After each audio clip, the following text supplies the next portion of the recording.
कथा भगवान श्री कृष्ण ने कहा जो युद्ध करने से डरते हैं एवं श्री कृष्ण की 16,100 पत्नियों का रहस्य कथा। राधे राधे। जैसा मैं मैं नीतू पांडे यूट्यूब चैनल पर सबका स्वागत करते हैं। इस प्रसंग का वर्णन श्रीमद् भगवद गीता मिलता है। भगवान श्री कृष्ण कहते हैं, हे अर्जुन, जो लोग युद्ध करने से डरते हैं वह लोग कभी भी अपनों के सामने नहीं दिख सकते हैं, क्योंकि जब अपने ही शत्रु बन जाते हैं तो मनुष्य उनसे नहीं लड़ सकता है। उनके मन में यह विचार चलता रहता है कि वो तो मेरे अपने हैं, किंतु अगर वह अपने हैं तो बताओ क्यों आखिर उसके सामने तुम खड़े होकर लड़ रहे हो, युद्ध कर रहे हो। अगर अपने होते तो क्या तुम्हारे सामने होते? नहीं, वह तुम्हारे पीछे खड़े होकर तुम्हारी ढाल बनते, न कि तुम्हारे अपने होते। क्षत्रियों का कर्तव्य क्षत्रियो ही प्रजा रक्षण शस्त्र पाणी प्रदंडयन निर्जित्य पर सैन्यादि क्षितिम धर्मेन पालियेत। क्षत्रियों का धर्म है कि वह सभी क्लेशों से नागरिकों की रक्षा करे, इसलिए उसे शांति तथा व्यवस्था बनाए रखने के लिए हिंसा करनी पड़ती है। अतः उसे शत्रु राजाओं के सैनिकों को जीत कर धर्मपूर्वक संसार पर राज्य करना चाहिए और अपने प्रजा का पालन करना चाहिए। यदि सभी पक्षों पर विचार करें तो अर्जुन को युद्ध से विमुख होने का कोई कारण नहीं था। यदि वह शत्रुओं को जीतता है तो राज्य भोग करेगा, और यदि वह युद्ध भूमि में मरता है तो स्वर्ग को जाएगा, जिसके द्वार उसके लिए खुले हुए हैं। युद्ध करने से उसे दोनों ही तरह लाभ होगा।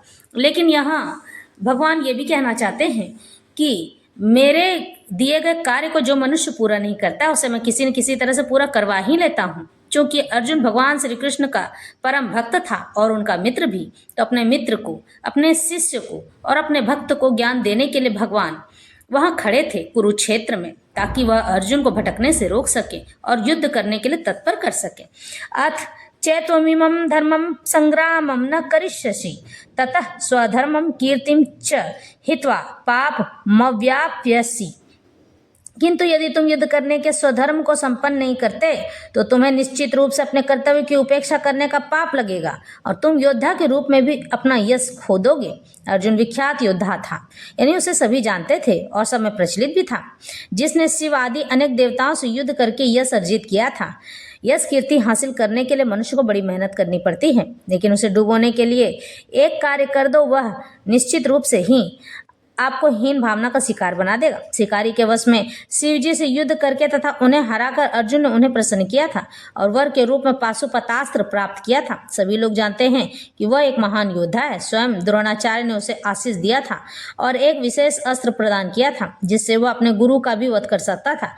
इस प्रकार वह अपने धर्मपिता एवं स्वर्ग के राजा इंद्र समेत अनेक अधिकारियों से अनेक युद्धों के प्रमाण पत्र प्राप्त कर चुका था। किंतु यदि वह इस समय युद्ध का परित्याग करता है तो वह न केवल क्षत्रिय धर्म की उपेक्षा का दोषी होगा, अपितु उसके यश की भी हानि होगी और वह नरक जाने के लिए अपना मार्ग भी तैयार कर लेगा। दूसरे शब्दों में वह युद्ध करने से नहीं अपितु युद्ध से पलायन करने के कारण नरक का भागी होगा। इस तरह से भगवान श्री कृष्ण अर्जुन को समझाते हैं, अकीर्तिम चापि भूतानि कथयिष्यन्ति ते अव्ययाम संभवात वित यस्य चाकीर्तिर्म्यर नाद तिरिच्यते। लोग सदैव तुम्हारे अपयश का वर्णन करेंगे, यानी कि तुमने जो यश कमाया था उसके अपयश में तुम भागीदार बन जाओ। और सम्मानित व्यक्ति के लिए अपयश तो मृत्यु से भी बढ़कर है।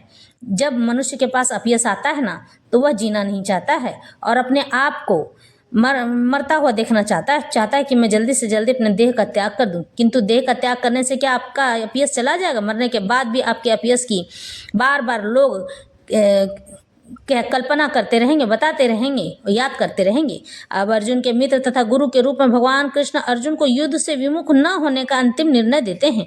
वे कहते हैं, अर्जुन, यदि तुम युद्ध प्रारंभ होने के पूर्व ही युद्ध भूमि छोड़ देते हो तो लोग तुम्हें कायर कहेंगे। यदि तुम सोचते हो कि लोग गाली देते हैं किंतु तुम युद्ध भूमि से भाग कर अपनी जान बचा लोगे, तो मेरी सलाह है कि तुम्हें युद्ध में मर जाना ही श्रेयस्कर होगा। तुम जैसे सम्मानी व्यक्ति के लिए अपकीर्ति मृत्यु से भी बुरी है, इसलिए तुम्हें प्राण भय से भागना नहीं चाहिए। युद्ध में मर जाना ही श्रेयस्कर होगा।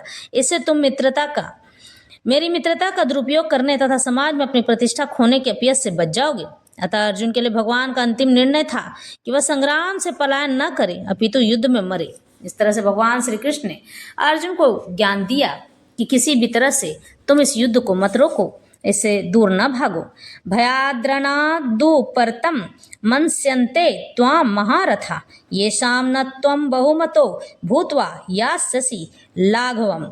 जिन जिन महान योद्धाओं ने तुम्हारे नाम तथा यश को सम्मान दिया वे सोचेंगे कि तुमने डर के मारे युद्ध भूमि छोड़ दी है और इस तरह वे तुम्हें तुच्छ मानेंगे। भगवान कृष्ण अर्जुन को अपना निर्णय सुना रहे हैं। तुम यह मत सोचो कि दुर्योधन, कर्ण तथा अन्य समकालीन महारथी यह सोचेंगे कि तुमने अपने भाइयों तथा पितामह पर दया करके युद्ध भूमि छोड़ी है। वे तो यही सोचेंगे कि तुमने अपने प्राणों के भय से युद्ध भूमि छोड़ी है। इस प्रकार उसकी दृष्टि में तुम्हारे प्रति जो सम्मान है वह धूल में मिल जाएगा। इस तरह से भगवान श्री कृष्ण आगे और अर्जुन को समझाते हैं।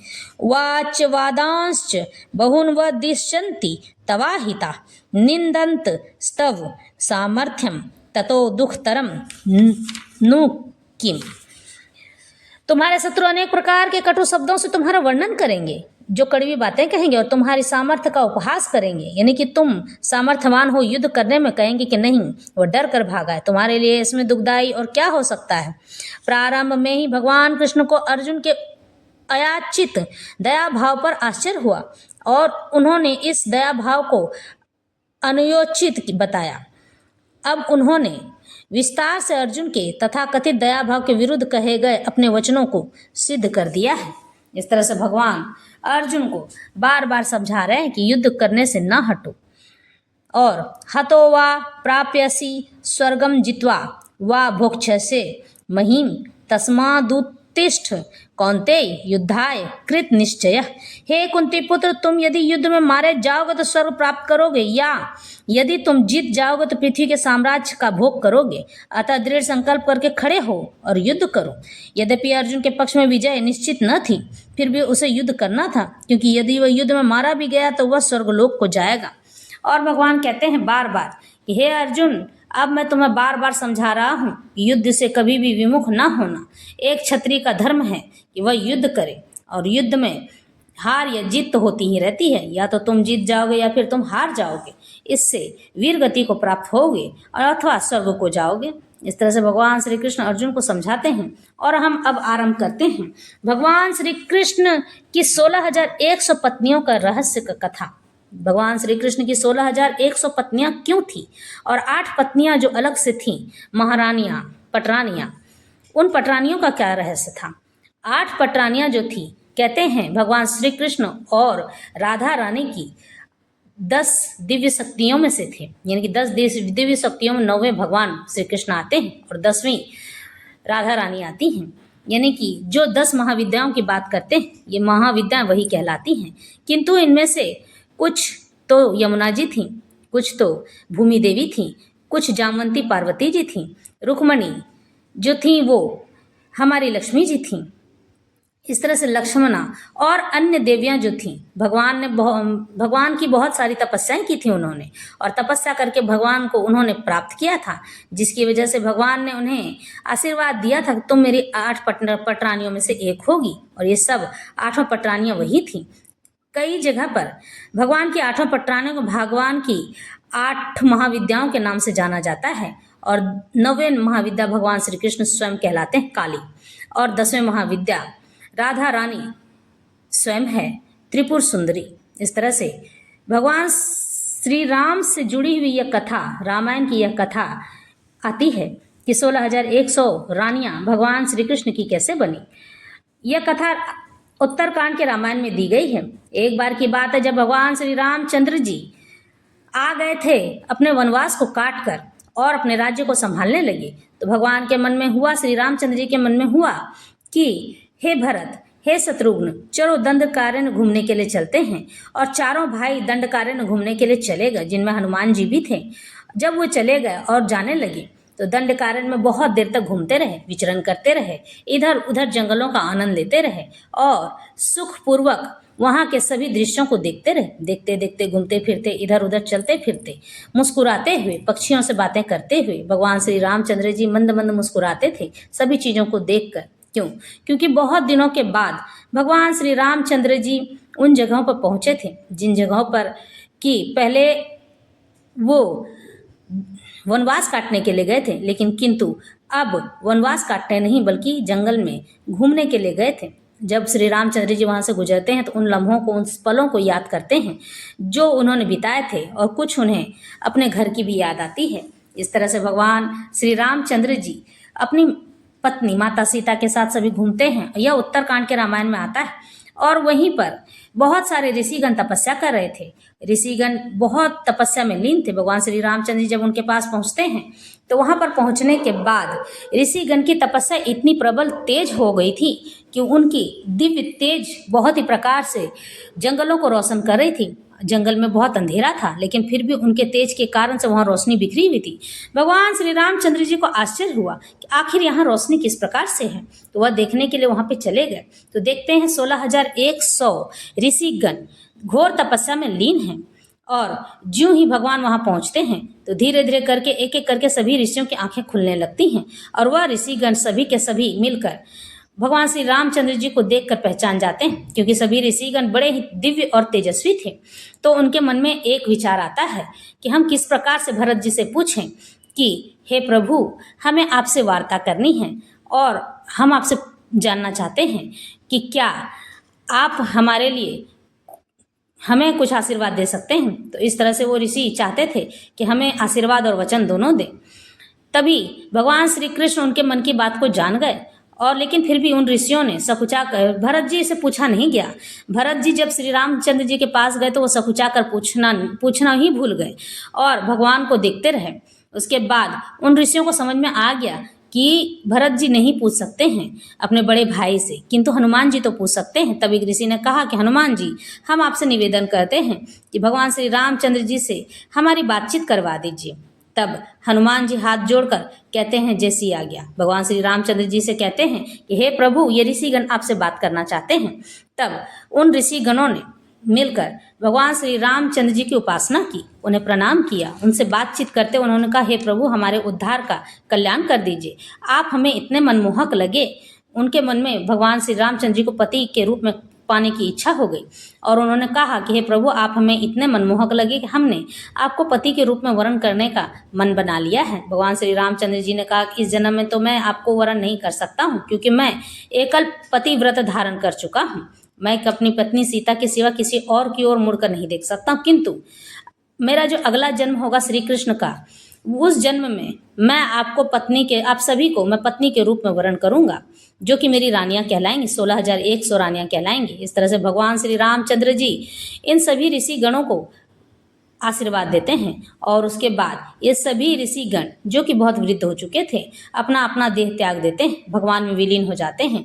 जब भगवान श्री कृष्ण का नया जन्म होता है तो वे वही नरकासुर का वध करके 16,100 रानियां बनती हैं।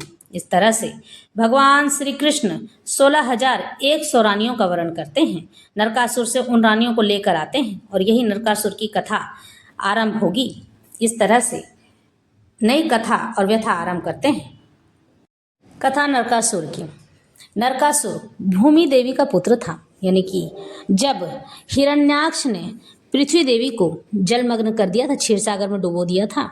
क्षीरसागर जो हमारे ब्रह्मांड में निहित है, जिस क्षीरसागर में स्वयं पर ब्रह्म नारायण विराजमान होते हैं, हमारे नारायण जो कि पर ब्रह्म परमात्मा है, उसी क्षीरसागर में हिरण्याक्ष ने भूमि देवी को डुबो दिया था। पृथ्वी के डूब जाने के कारण से पृथ्वी त्राहिमाम करने लगी और जलमग्न हो गई। इस तरह से भगवान विष्णु ने वाराह देव का, यानी भगवान विष्णु और भगवान पर ब्रह्म नारायण अलग अलग हैं, भगवान विष्णु ने वाराह देव का अवतार लिया। जब उन्होंने वाराह देव का अवतार लिया तो भूमि देवी को बचाए, हिरण्याक्ष को समाप्त किए। उसके बाद भूमि देवी ने उन्हें प्रणाम करके कहा, हे स्वामी, आपने मुझे बचाया है, इसलिए आप मुझे पत्नी के रूप में वरण करें। मैं आपको अपना स्वामी मानती हूँ, आपको अपना पति मानती हूँ। तो भगवान वाराह ने भूमि देवी के साथ 1 वर्ष पृथ्वी पर रहकर बिताए, जिसमें से कि उन्हें एक संतान प्राप्त हुई जो कि नरकासुर यानी भौमासुर के नाम से जाना जाता था। बाद में वह उल्टे सीधे काम करने लगा तो वह नरकगामी होने के कारण नरकासुर कहलाया। इस तरह से जन्मेजय ने प्रश्न किया, हे मुने, बलराम द्वारा रुक्मी के मारे जाने के बाद जब महापराक्रमी भगवान श्री कृष्ण द्वारकापुरी लौट आए तब उन्होंने क्या क्या किया था, यह मुझे बताइए। वैशंपायन जी ने कहा, जन्मेजय, जब यदुनंदन श्री कृष्ण अपने पौत्र का विवाह संपन्न कराकर द्वारका लौटे, उसके बाद उन्होंने अपनी द्वारकापुरी का भला भांति निरीक्षण कर प्राप्त किए रत्नों और धन को योग्य अनुचरों द्वारा राजकोष में रखवा दिया। उस धन को हड़पने की कोशिश करने वाले दितिपुत्र दैत्य और दानवों का उन्होंने संहार कर डाला था। तत्पश्चात नरक नामक दैत्य ने भगवान श्री कृष्ण के कार्यों में विघ्न डालना आरंभ कर दिया। वह नरकासुर देवराज इंद्र का शत्रु था और देवताओं को भी भयभीत करता रहता था। वह नरकासुर पृथ्वी के भीतर मूर्ति लिंग में स्थित होकर देवताओं और ऋषियों के प्रतिकूल आचरण किया करता था। भूमिपुत्र होने के कारण वह भौमापुर के नाम से भी विख्यात था। एक बार उस नरकासुर ने हाथी रूप धारण कर 14 वर्ष की रूपमती कुमारी त्वष्टा पुत्री कसेरु के अपहरण कर लिया था। नरकासुर उस समय प्रांग ज्योतिषपुर का राजा था। उसने मोहवश कसेरु के अपनी भुजाओं में दबाकर कहा, देवी, आज से सभी राक्षस, दैत्य और दानव पृथ्वी और समुद्र से प्राप्त समस्त रत्न तुम्हें ही लाकर दिया करेंगे। इस प्रकार वह नाना प्रकार के उत्तम वस्त्र और रत्नों का भी अपहरण किया करता था, परंतु उनको अपने उपभोग में नहीं लाता था। इस प्रकार उसने देवताओं, मनुष्यों, गंधर्वों की कन्याओं के 7 समुदायों को अपहरण किया था। इस प्रकार अपहरण की हुई कन्याओं की संख्या 16,100 थी। वे सब सतियों की भांति व्रत और नियम का पालन करते हुए एक वेणी चोटी धारण करती थी। वैशंपायन जी ने कहा, जन्मेजय, उस नरकासुर ने अपहृत की हुई कन्याओं के निवास हेतु मणि पर्वत पर एक श्रेष्ठ पुर का निर्माण किया था। अलका नाम से प्रसिद्ध वह पुर मुर नामक दैत्य के अधिकृत यानी कि उनके अधीन में था, प्रदेश में था। मुर अथवा मुरु नामक दैत्य के 10 पुत्र और मुख्य राक्षस उन कन्या और नरकासुर की रक्षा करते हुए उसकी पूजा करते थे। यह महान असुर तपस्या के अंत में प्राप्त होने वाले वर के कारण उन्मत्त हो गया था, यानी कि बावला हो गया था, और उसने एक ऐसा घोर पाप कर्म कर डाला जो पूर्व काल में समस्त दैत्यों ने भी नहीं किया था। उस नरकासुर ने देव माता अदिति के कुंडलों की चोरी की थी, यानी कि देवराज इंद्र की माता अदिति के कुंडलों की चोरी की थी और इंद्र के मांगने पर उन्हें इनकार कर दिया था। इसी प्रकार के दुरात्मा राक्षसों का वध करने के लिए शंख, चक्र, गदा और खड्ग धारण करने वाले वृष्णि कुल के देवकी के गर्भ से भगवान श्री कृष्ण अवतरित हुए। सूर्य के समान तेज वाले उन पुरुष प्रवर श्री कृष्ण का निवास स्थान द्वारका था। इंद्र की अमरावती के समान वह रमणीपुरी द्वारका महासागरों के से घिरी 5 पर्वतों द्वारा सुशोभित होती थी। भरत श्रेष्ठ, एक दिन की बात है जब सब वृष्णिवंशी और अंधकवंशी श्री कृष्ण सहित उस सभा में स्थित ही हुए थे। उसी समय सुगंधित वायु बहने लगी, पुष्पों की वर्षा होने लगी।